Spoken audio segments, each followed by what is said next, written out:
Krishna Chaitanya Prabhu Nityananda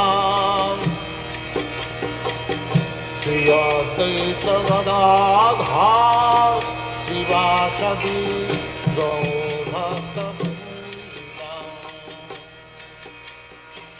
And now chapter 26, Bhattacharya is converted. Krishna Chaitanya Prabhu Nityananda Shri Advaita Gadadhar Sivasadi Gaur Bhakta.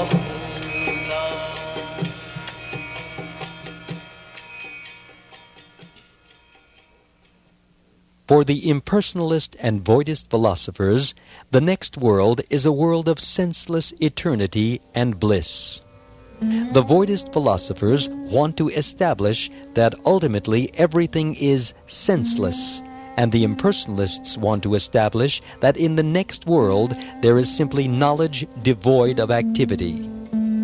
Thus, less intelligent salvationists try to carry imperfect knowledge into the sphere of perfect spiritual activity.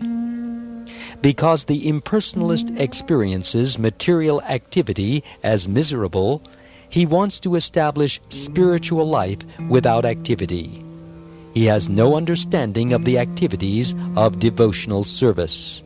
Indeed, spiritual activity in devotional service is unintelligible to the voidist philosophers and impersonalists.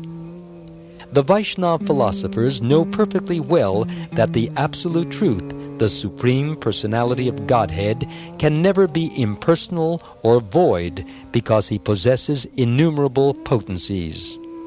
Through his innumerable energies, he can present himself in multiple forms and still remain the absolute Supreme Personality of Godhead. Thus, despite expanding himself in multiple forms and diffusing his innumerable energies, he can maintain his transcendental position. Thus, Lord Chaitanya exposed many defects in the Mayavadi philosophy, and although Bhattacharya tried to establish himself by logic and word jugglery, Lord Chaitanya was able to maintain himself from his attacks. The Lord established that Vedic literature is meant for three things: understanding our relationship with the absolute Supreme Personality of Godhead, acting according to that understanding, and achieving the highest perfection of life, love of Godhead. Anyone who tries to prove that the Vedic literatures aim at anything else is of necessity a victim of his own imagination.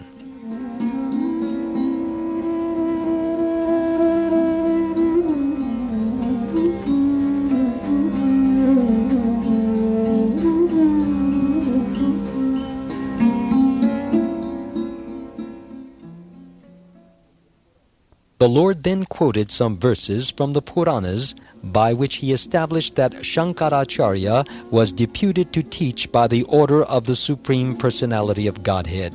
He quoted a verse from the Padma Purana, chapter 62, verse 31, in which it is stated that the Lord ordered Mahadev, Lord Shiva, to present some imaginary interpretations of Vedic literatures in order to divert people from the actual purpose of the Vedas. By doing so, you will attempt to make them atheists, the Lord said. After that, they can produce more population. It is also stated in Padma Purana, chapter 25, verse 9, that Lord Shiva explained to his wife, Parvati, that in the age of Kali he would come in the form of a Brahmin to preach an imperfect interpretation of the Vedas, known as Mayavadism, which in actuality is but a second edition of atheistic Buddhist philosophy.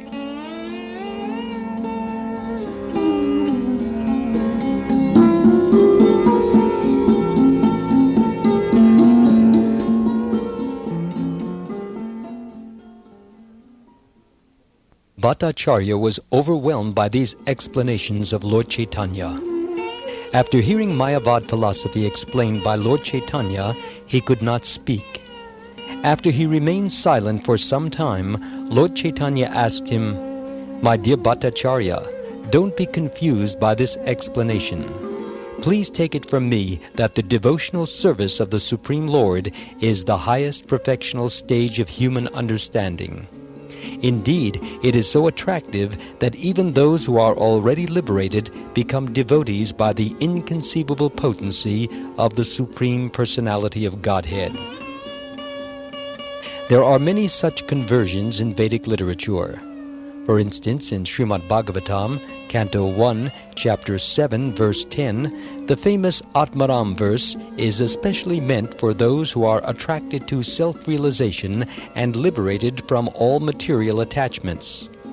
Such liberated impersonalists become attracted to devotional service by the various activities of Lord Krishna. Such are the transcendental qualities of the Supreme Personality of Godhead.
Actually, in pure consciousness, the living entity understands himself as the eternal servant of the Supreme Lord.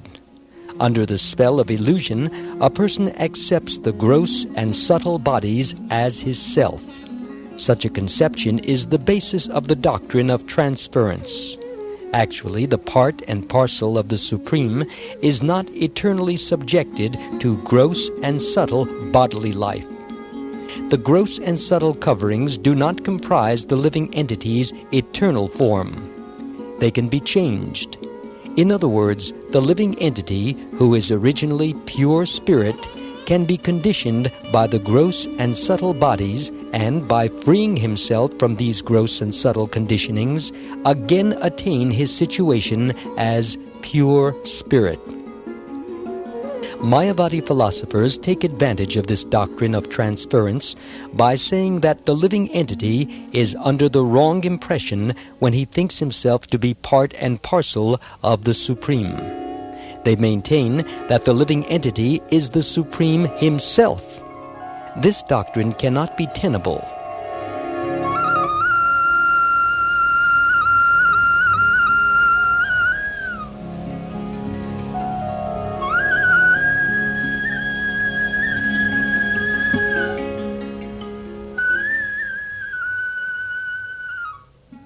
Bhattacharya then asked Lord Chaitanya to explain the famous Atmaram verse, for he desired to hear it from the Lord himself.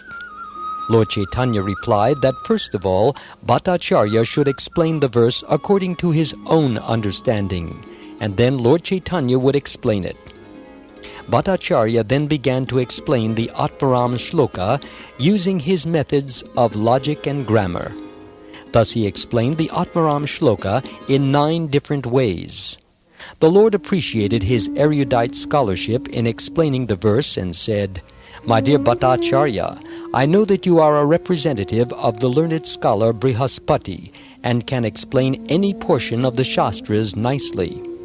Yet your explanation is more or less based on academic education only. Aside from this academic scholarly approach, there is another explanation."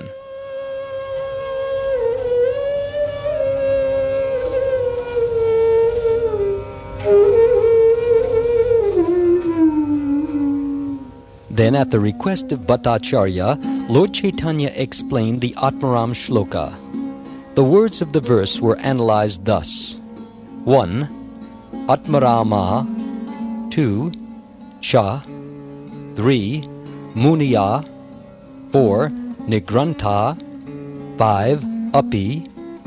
6. Urukrame. 7. Kurvanti. 8. Ahaitukim. 9. Bhaktim.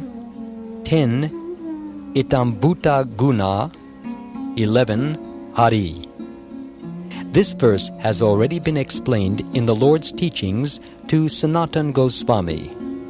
Lord Chaitanya did not mention the 9 different explanations of Bhattacharya, but he did explain the verse by analyzing these 11 words. In this way, he expounded 61 different explanations of the verse. In summary, he said that the Supreme Personality of Godhead is full of innumerable potencies. No one can estimate how many transcendental qualities he possesses. His qualities are always inconceivable, and all processes of self-realization inquire into the potencies, energies, and qualities of the Supreme Personality of Godhead. However, the devotees of the Lord immediately accept the inconceivable position of the Lord. Lord Chaitanya explained that even great liberated souls like the Kumaras and Shukdeva Goswami were also attracted to the transcendental qualities of the Supreme Lord. Bhattacharya appreciated Lord Chaitanya's explanation, and he concluded that Lord Chaitanya was none other than Krishna himself. Bhattacharya then began to deprecate his own position, relating that he had at first considered Lord Chaitanya to be an ordinary human being, and therefore committed an offense. He then fell down at the lotus feet of Lord Chaitanya, deprecating himself, and requested the Lord to show his causeless mercy upon him. Lord Chaitanya appreciated the humility of this great scholar and therefore exhibited his own form, first with 4 hands and then with 6 hands, the Sadbhuja form. Sarvabhauma Bhattacharya then repeatedly fell down at the Lord's lotus feet and composed various prayers to him. He was undoubtedly a great scholar, and after receiving the causeless mercy of the Lord, he was empowered to explain the Lord's activities in different ways. Indeed, he was able to express the method of chanting Hare Krishna, Krishna Krishna, Hare Hare, Hare Rama, Rama Rama, Hare Hare. It is said that Sarvabhauma Bhattacharya composed 100 verses in appreciation of the Lord's activities, and that those verses were so great that they could not even be surpassed by Brihaspati, the greatest learned scholar in the heavenly planets. The Lord was very pleased to hear these 100 verses, and he embraced Bhattacharya. Bhattacharya became overwhelmed with ecstasy by the Lord's touch, and he practically fell unconscious. He cried, trembled, shivered, and perspired, and sometimes he danced and sang and fell at the lotus feet of Lord Chaitanya. Bhattacharya's brother-in-law, Gopinathacharya, and the devotees of the Lord were surprised to see the Bhattacharya transformed into a great devotee.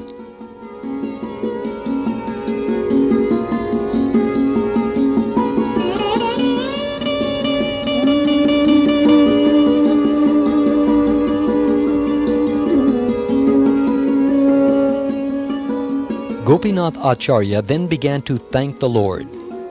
It is by your grace only that Bhattacharya has been transformed from his stone-like position into such a devotee. Lord Chaitanya then replied to Gopinath Acharya that it was due to a devotee's favor that a stone-like man could be transformed into a mild, flower-like devotee. Actually, Gopinath Acharya had sincerely wished that his brother-in-law, Bhattacharya, would become a devotee of the Lord. He had sincerely desired that the Lord favor Bhattacharya, and he was glad to see that his desire was fulfilled by Lord Chaitanya. In other words, a devotee of the Lord is more merciful than the Lord himself. When a devotee desires to show his mercy to a person, the Lord acts, and by his grace, one becomes a devotee. Lord Chaitanya pacified Bhattacharya and asked him to go home. Bhattacharya again began to praise the Lord and said, "You have descended yourself to deliver all the fallen souls of this material world. Such an undertaking is not very difficult for you, but you have turned a stone-hearted man like me into a devotee, and that is very wonderful indeed. Although I was very expert at logical arguments and grammatical explanations of the Vedas, I was as hard as a lump of iron. But your influence and temperature were so great that you could melt away a piece of iron like me."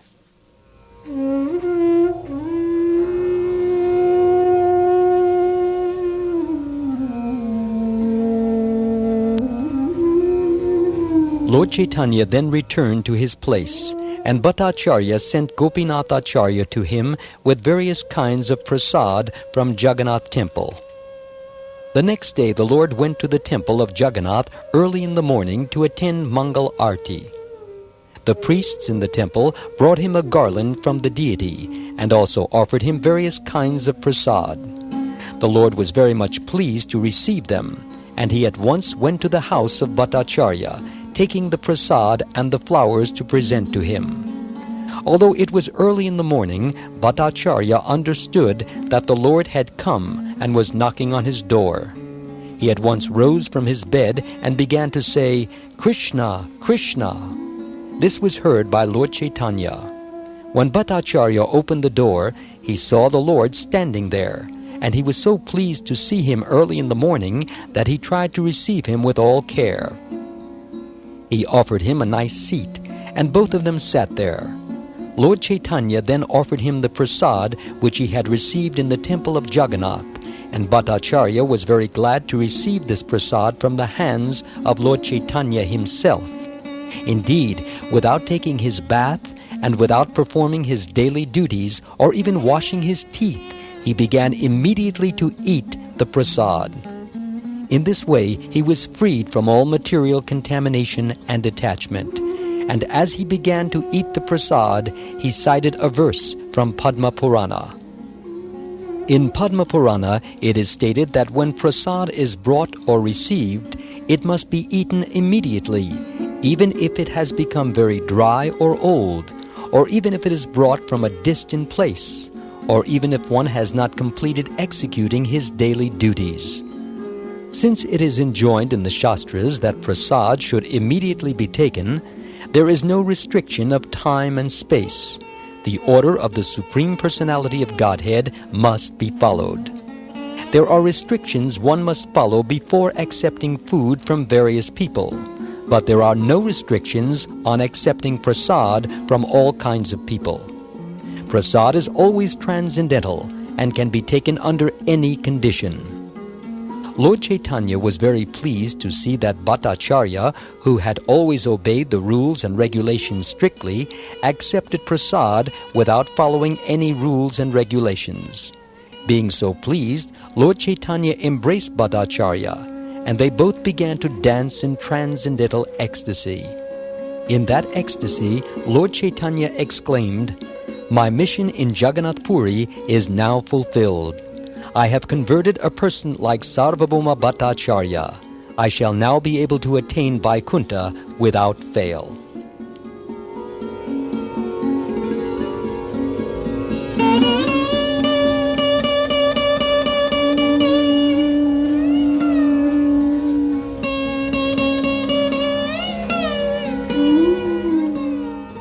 The missionary goal of a devotee is to convert simply one person into a pure devotee.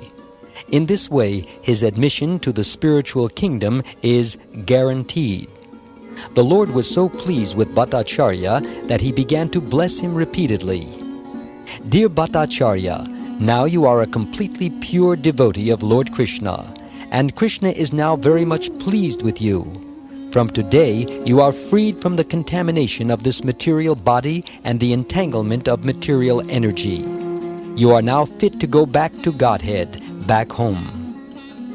The Lord then cited a verse from Srimad Bhagavatam, Canto 2, Chapter 7, verse 42. Ye sham sa eva bhagavan daya yed ananta, sarvatmana shrita pado yadi nirvyalikam, te dustaram atitaranti cha deva mayam, naisham mamaham iti di shvashvagala bhakshye, which means, quote, whoever takes complete shelter of the lotus feet of the Supreme Lord is favored by the Supreme Lord, who is known to be unlimited.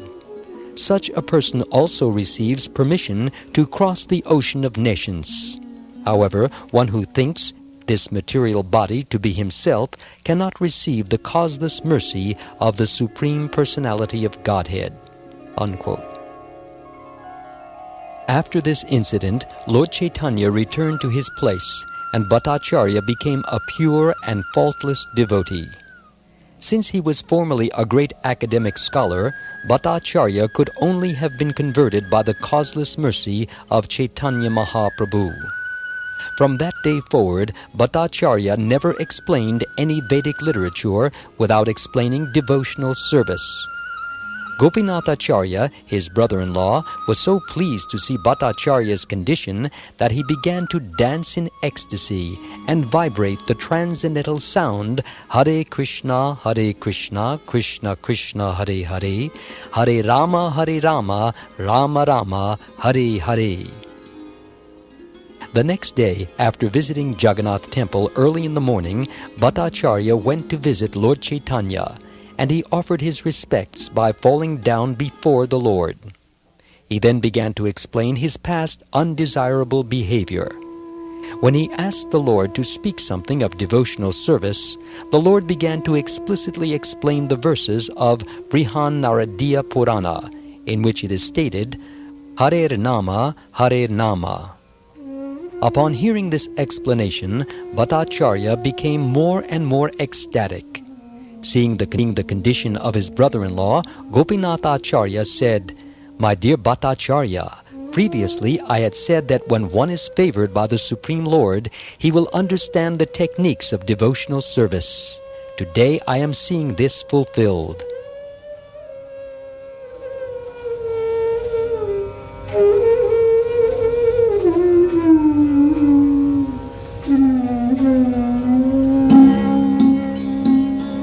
Bhattacharya offered him his due respect and replied, My dear Gopinathacharya, it is through your mercy that I have received the mercy of the Supreme Lord.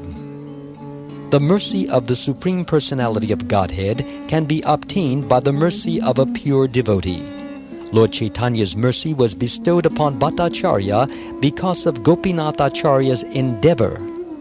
You are a great devotee of the Lord, Bhattacharya continued, and I was simply blinded by my academic education. Yes, I have obtained the mercy of the Lord through your agency only. Lord Chaitanya himself was greatly pleased to hear Bhattacharya say that a man can obtain the mercy of the Lord through the agency of a devotee. He appreciated his words and embraced Bhattacharya, confirming his statement. The Lord then requested Bhattacharya to go to Jagannath Temple again, and Bhattacharya started out for the temple accompanied by Jagadananda and Damodar, two principal associates of Lord Chaitanya. After seeing Jagannath Temple, Bhattacharya returned home and brought with him much prasad purchased from the temple. He sent all this prasad to Lord Chaitanya through his Brahmin servant. He also dispatched 2 verses written on palm tree leaves and requested Jagadananda to render him a favor by delivering them. Thus Lord Chaitanya was offered the prasad and the verses on the palm leaves. However, before reaching the Lord, Mukunda Datta, who had also undertaken the delivery of the verses, had copied the verses in his book. When Lord Chaitanya read the verses on the palm leaf, he tore them to pieces, for he never liked to be praised by anyone. The verses only survived because they had been copied by Mukunda Datta. These verses praise the Lord, the Supreme Original Personality of Godhead, who had descended as Lord Chaitanya to preach detachment, transcendental knowledge, and devotional service to the people in general. Lord Chaitanya was praised as the original personality of Godhead and was compared to an ocean of mercy. The verse stated, quote, "Let me surrender unto that Lord Chaitanya Mahaprabhu." The Lord, seeing that devotional service was absent, descended himself in the form of Chaitanya Mahaprabhu to preach devotional service. Let us all surrender unto his lotus feet and learn from him what devotional service actually is. Unquote. These verses are considered to be most important jewels by the devotees of the Lord in disciplic succession. And by virtue of these famous verses, Sarvabhauma Bhattacharya has become known as the highest of devotees. Thus Sarvabhauma Bhattacharya was converted into one of the most important devotees of the Lord, and he had no other interest than to serve the Lord. He thought of Lord Chaitanya constantly, and meditation and chanting became the main purpose of his life.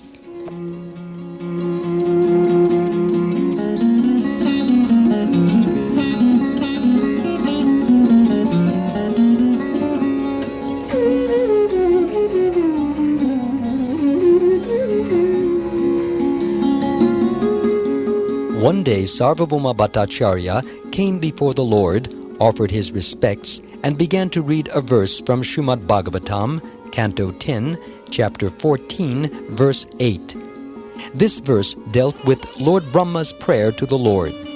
The verse read, Tate nukampam susamikshmano bhunjana evatmakritam vipakam ridvagvapur bir vidadan namaste jiveta yo mukti pade sadaya bhak, which means, quote, a person who devotes his mind, body, and speech to the service of the Lord, even though in the midst of a miserable life fraught with past misdeeds, is assured of liberation, unquote. Bhattacharya changed the word mukti, or liberation, to bhakti, devotional service. Why have you changed the original verse? The Lord asked Bhattacharya. The word is mukti, and you have changed it to bhakti. Bhattacharya then replied that mukti is not as valuable as bhakti, and that mukti is actually a sort of punishment for the pure devotee. For this reason he changed the word mukti to bhakti. Bhattacharya then began to explain his realization of bhakti. He said, anyone who does not accept the transcendental personality of Godhead and his transcendental form cannot know the absolute truth. One who does not understand the transcendental nature of the body of Krishna becomes Krishna's enemy and defies or fights with him. The enemies eventually merge into the Lord's Brahman effulgence. Such mukti, or liberation into the Brahman effulgence, is never desired by the Lord's devotees. There are 5 kinds of liberation. 1. Attaining the planet where the Lord resides. 2. Associating with the Lord. 3. Attaining a transcendental body like the Lord's. 4. Attaining opulence like the Lord. And 5. Merging into the existence of the Lord. A devotee has no particular interest in any of these types of liberation. He is satisfied simply by being engaged in the transcendental loving service of the Lord. A devotee is especially adverse to merging into the existence of the Lord and losing his individual identity. Indeed, a devotee considers oneness with the Lord to be hellish. He will, however, accept one of the 4 other kinds of liberation in consideration for being engaged in the service of the Lord. Out of the 2 possibilities of merging in transcendence, namely becoming one with the impersonal Brahman effulgence and becoming one with the personality of Godhead, the latter is more abominable to the devotee. The devotee has no aspiration other than engaging in the transcendental loving service of the Lord.